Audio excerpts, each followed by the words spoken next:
The absolute insanity that Donald Trump is now like out there talking about is astonishing. I mean, just sort of like lie after lie after lie. This is it's their caravan stuff, but I don't know. I honestly I don't know if this helps Trump at all. I don't know that it hurts him either, frankly, because so much of what people think about Donald Trump is completely baked in. And he is a very well-known commodity. Does this drive more voters out? I don't know. Here is Donald Trump. This is number 5. He is saying this, incidentally. This is from Saturday. 2 days after kid goes and shoots up a school in Georgia.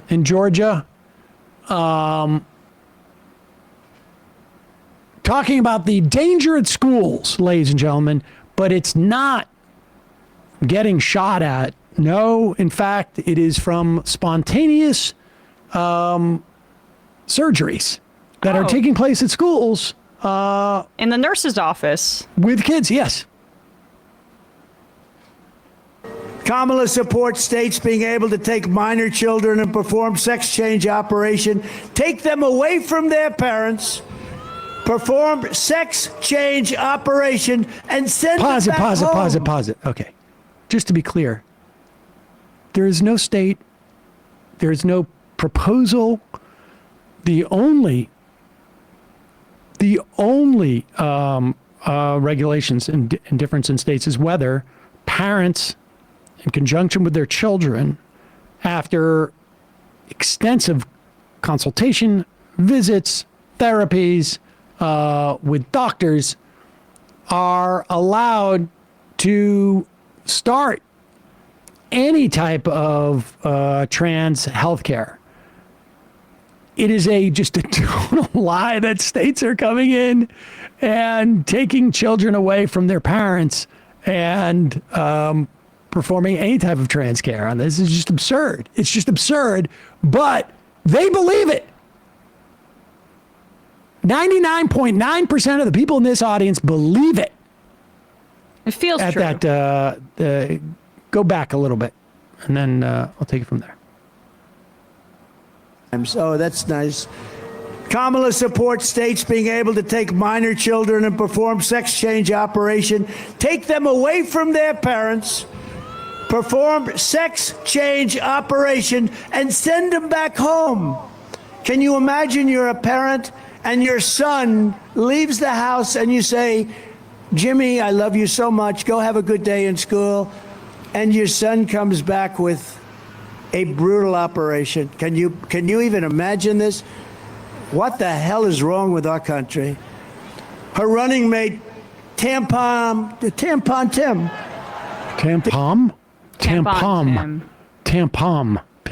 Tim. Okay. Yeah, that's.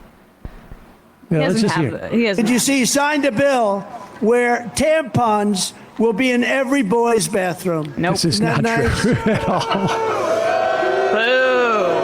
And he's a whack job. Can you pause it? Honestly. So, Sam, you have sisters, right?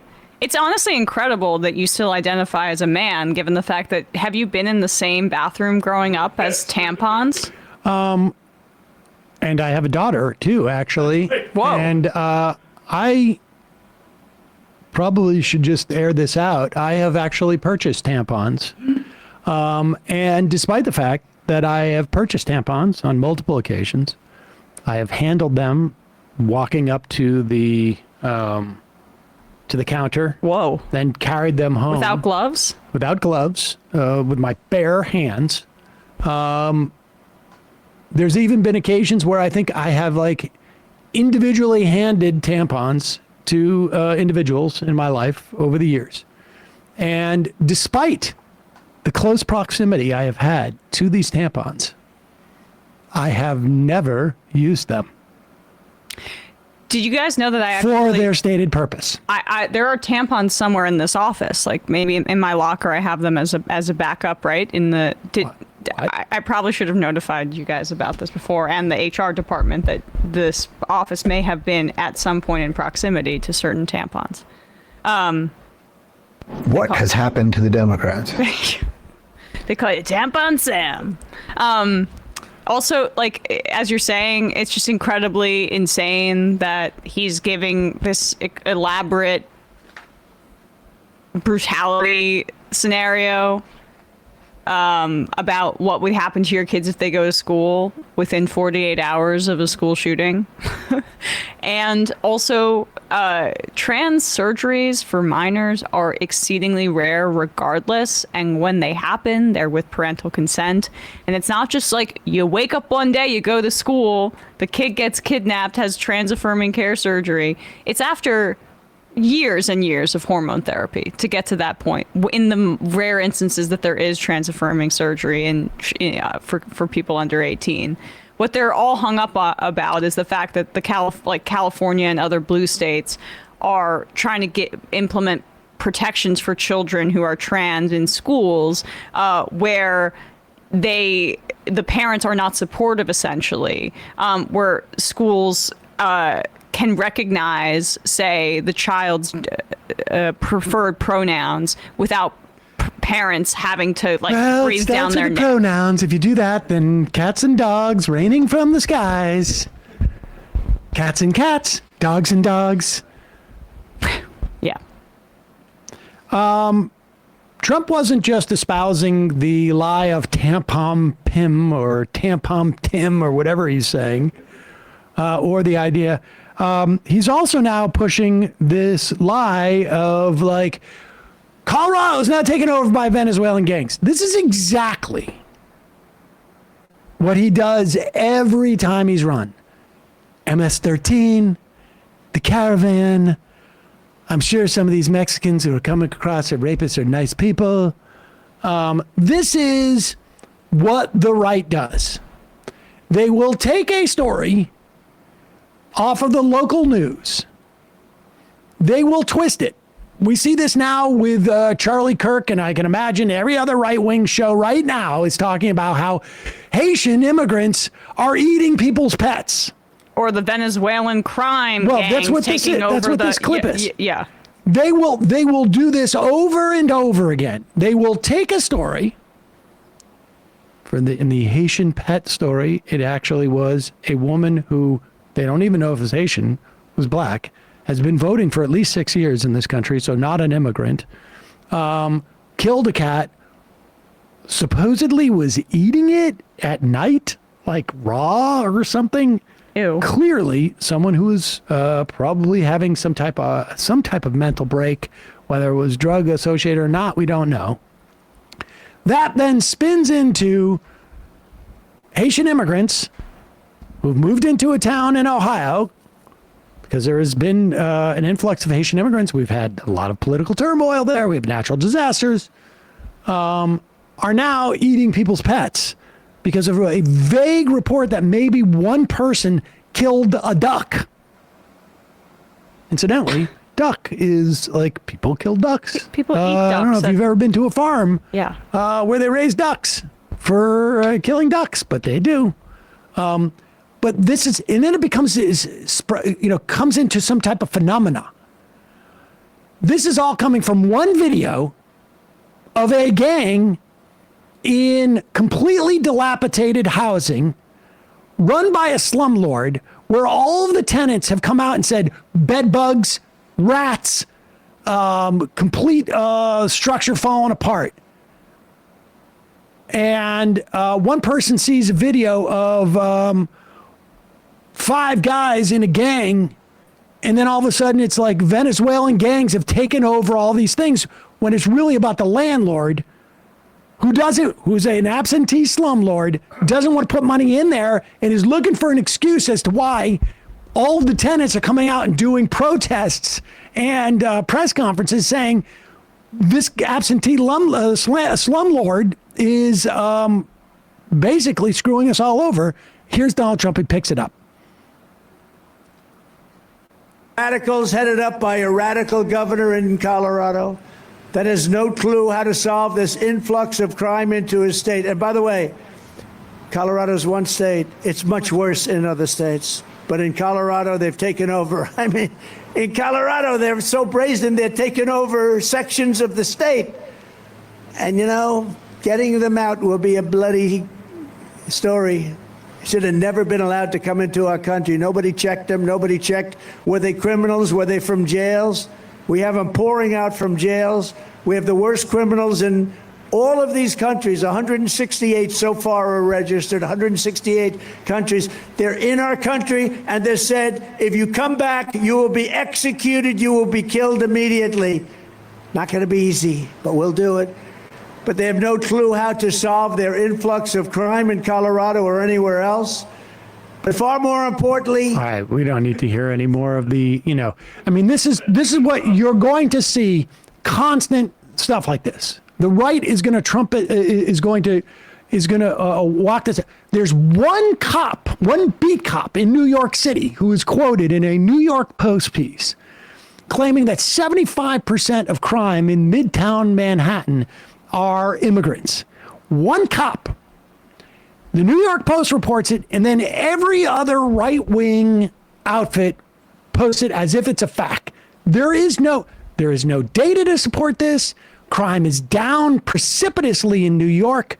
August was one of the sort of like the least killings, least shootings. I mean, just crime is down significantly from, like, you know, where it's been for the last 20 years. Significantly less crime than there was 25 years ago. And, you know, the irony is people like say that it was because of Rudy Giuliani. Actually, when you include Rudy Giuliani in that, crime is up this year. Just on his alone. On him alone. But the fact is, you're going to see, I have no doubt in my mind, that if Tim Pool or Steven Crowder or Dave Rubin is doing a show right now, they are talking about Venezuelan gangs and Haitians eating your pets. This is what xenophobia and racism look like. They will find anything to hang their hats on it, and just be alert. These stories are going to be fake. It's been this way in 2018 when I was going to those Trump events. I would ask them what their number one issue was, and it was always the caravan, the caravan, the caravan, the caravan, the migrants coming over on this caravan. And what do you know? As soon as the midterms were over, no one gave a crap about the caravan. No one was talking about the caravan. Oh, in fact, it disappeared. Said caravan just evaporated into thin air. And they're doing the exact same playbook. And it's just like we have to do this every single time to combat this, where people feel like, okay, this explodes, right? The New York Post puts it everywhere. It's definitionally a moral panic that the right just rides through on top of, I guess. And then there are people that fall for it every single time, and you have to go like, okay, let's walk this back. Where did this originate from? So it's a good, as I've been saying about this entire story about the Colorado, apartment complex, it's a good test of people's media literacy, honestly. And our vice presidential nominee for Donald Trump and Ohio Senator J.D. Vance just posted this old clip of him at a community hearing saying, months ago, I raised the issue of Haitian illegal immigrants draining social services and generally causing chaos all over Springfield, Ohio. I was racist back then, too. Reports now show that people have had their pets abducted and eaten by people who shouldn't be in this country. God. Where is our border czar? And Anthony Adron at Politico just aggregated this from the Springfield newspaper in Ohio. The Springfield Police Division said Monday morning they have received no reports. Pop it up. I mean, this is the vice presidential nominee claiming that Haitian immigrants are stealing pets and eating them. Here is this is a guy from Politico, the congressional reporter for Politico. The Springfield Police Division said Monday morning they have received no reports, zero reports related to pets being stolen and eaten. Zero reports. And I guarantee you this stuff is going to be all over right-wing media. All over right-wing media. they're just doing satanic panic, but with racism, right? Where it's like, oh, these Haitian migrants are coming in and they don't respect our godly laws. Look, they're eating pets. But do that with Chinese people too, yeah. Can you imagine if Tim Walz made something like I mean, look at this is JD Vance. This is the vice presidential nominee. It's insane. It's insane. Reports now show that people have had their pets abducted and eaten by people who shouldn't be in this. What reports? What reports? Are you watching Crowder? His X algorithm, which is all coincidentally, it's so curious why my X algorithm is all black people fighting each other on the street. Oh well. Anyway. Here I heard about these Haitian immigrants eating pets and abducting people's pets. It's just reports now show that people are either having their pets abducted and eaten by people who shouldn't be in the country. I just want to the original report, as you're saying, was that person who was mentally unstable ate their own cat, right? Were they going around town and abducting people's cats to eat them? Just a cop showed up and she killed the cat, and I don't know that. There's just so many lies in this one two-sentence tweet. Let's be clear. These people, too, he's talking about, these Haitian immigrants, they are here legally. They are here legally. They're not citizens, but they're immigrants who are here legally. And all of these reports are either, like, as you look at some of the aggregating of it, are coming from, Charlie Kirk, Jack Posobiec, of course, Ian Miles Chong. And if those are the reports, that's just you saying that's my media diet, right? Well, we know that's what this dude is. He went on that guy's show. We didn't get to it at that time, but when he made those statements about it was one of his crazy statements about women. He was on the show of a guy that used to be a regular Tim Pool guest, who had basically said on Tim Pool's program that he thinks that 15-year-old girls are more mature than boys at that age, and that it's not that big of a deal. Essentially, I'm paraphrasing, but for them to be sexualized, these are the waters these guys are swimming in. It's very dark. Fantastic moron. TYT is going all in on this Venezuelan gang story. At some point, MR will have to address the severe right-wing pivot they have and how dangerous it is to lead normie libs down the right-wing rabbit hole. Soon, Anna will endorse Trump over his strong stance of executing Venezuelan gangs, invading the Rockies, and complete her David Rubin arc. I don't know about the latter part, but the idea that some local news story that has one video of 5 Venezuelans with guns going into an apartment, when you have the same local news story showing dozens of tenants of that apartment complex saying, we don't have a problem here with Venezuelan gangs. We have a problem with a slumlord who is not doing any upkeep of these apartments. I don't know what to tell you. Somebody's on some type of mission. I don't know what it is, but maybe we'll spend a little more time watching this stuff. I mean, they've got to account for this. It's like the idea you're a national show and you're going to talk about a local news story that is indicative of nothing. Crime is down. And when you're convinced that crime is up and then get the statistics and see that crime is down, then you have to start picking individuals. This is the functional equivalent of some dude from Concerned Women of America saying that in Wisconsin, in a Wisconsin school, somewhere in Wisconsin, Silent Night, they've taken out the reference to Jesus, and now we have a war on Christmas. That's what this is. This is war on Christmas shit. Full-on war on Christmas shit. Don't tell me you're defending the people who live in this apartment complex from Venezuelan gangs when the people living in the apartment complex are saying the slumlord who is screwing us over is using this as some type of diversion from their own responsibilities.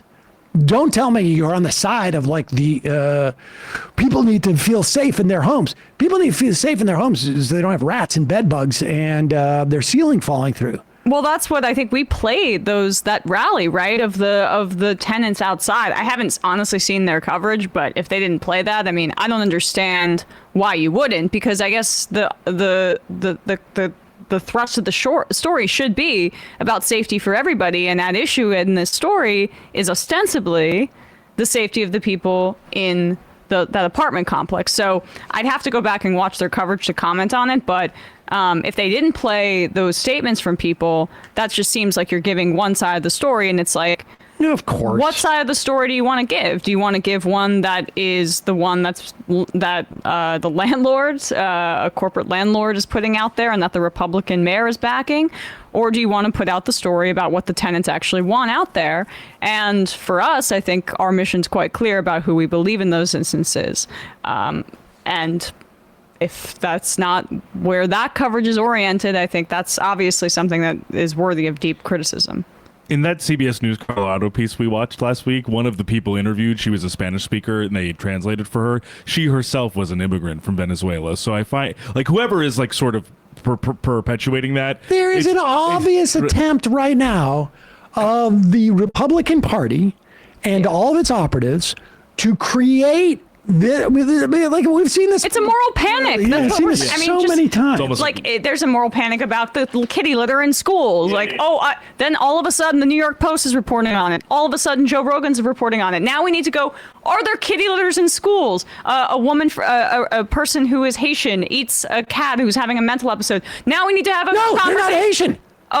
Oh, that's even more insane. No, they were just black. Oh, they were just black, and they were just assumed that it was a Haitian person. And then you can say reports are being asked, therefore we must discuss it because questions are being asked. Right. So the permission structure becomes, there are reports, and it's so just we like, have to discuss the reports. Exactly. Don't we? Right. So that's the point. But what we get so frustrated about is how these kinds of things originate, right? And not giving oxygen to them, I feel like, is kind of baseline Charlie Jerk progressive says, coverage. MI can confirm they did not play that clip, and he theorized that the tenants are being critical of the landlord because the gangs are threatening them to stay silent. Oh boy. Oh, yeah, I don't know, man. I don't know what to tell you. Pete the cat. If the immigrant story is so true, why isn't the response? Why are the police there so inept to let them take over an apartment building? This is all like no-go Muslim stories. No-go zones. It's just absurd. Sharia law. I can't even, honestly. Do you remember when there was all that Sharia law being are you implemented? kidding? Ted Cruz also said we were going to be put into Hobbit homes. These are all things. But, I mean, look, we got to take it seriously. CLM. Also on the program, the spot on Sam's sleeve. Yeah, it's fall. And so I'm back with my signature. I honestly think, like, somebody said to me the other day, you should do like a lifestyle brand. And I'm like, I have no idea what that would be, but this is what it would be. What would your lifestyle brand be? I would put strategic stains of indelible markers on shirts. So like there'd be like, yeah, like a blue one right to here. identify it in terms like of the day of the week. No, just, I mean, like, just, that's it. But just a couple of like. When I first saw that, I thought it was one of those like just stickers to identify your. But no, it's a permanent circular stain on your sleeve. Yeah, I just had a green magic marker at one point, and I know. It stained it, and that's my lifestyle brand. That's incredible. I mean, you really. This sort of looks cool, though, doesn't it? No. Okay. All right. So much for the lifestyle brand. I'm gonna. I started 4 years since I started the show, and when the election day hits, I'm gonna get you a bunch of new shirts. Just like. Don't do that. Don't do that. Then I'll feel bad if I don't wear them. Yeah, you're right. Then I'll know. It's so funny. That though. would be bad for our relationship. 30 years ago, it will be 30 years in like February.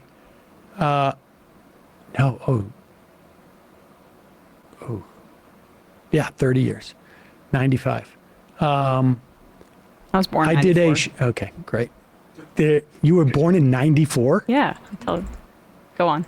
So in 95, I did this show called The Show on Fox. And I played the white head writer of an all-black variety show. And Chris Spencer was one of the guys who were one of the writers who ended up hosting a show. I think it was called Vibe, like it was a late night show. Or Vibe magazine put it out. I can't remember. Maybe it was the Chris Spencer show. And Chris was so embarrassed by the way I dressed that he bought me clothes. Like he brought it in. And it was like the first time anybody's ever bought me clothes was Chris Spencer came in with like one or two outfits. Did you wear them? No, I didn't. I felt bad. I felt bad. I probably should have. Hey, folks, don't forget to hit the subscribe button and check out our daily show. We do it every day at 12 p.m. Eastern for about 2.5 hours. We even take phone calls. You should check that out.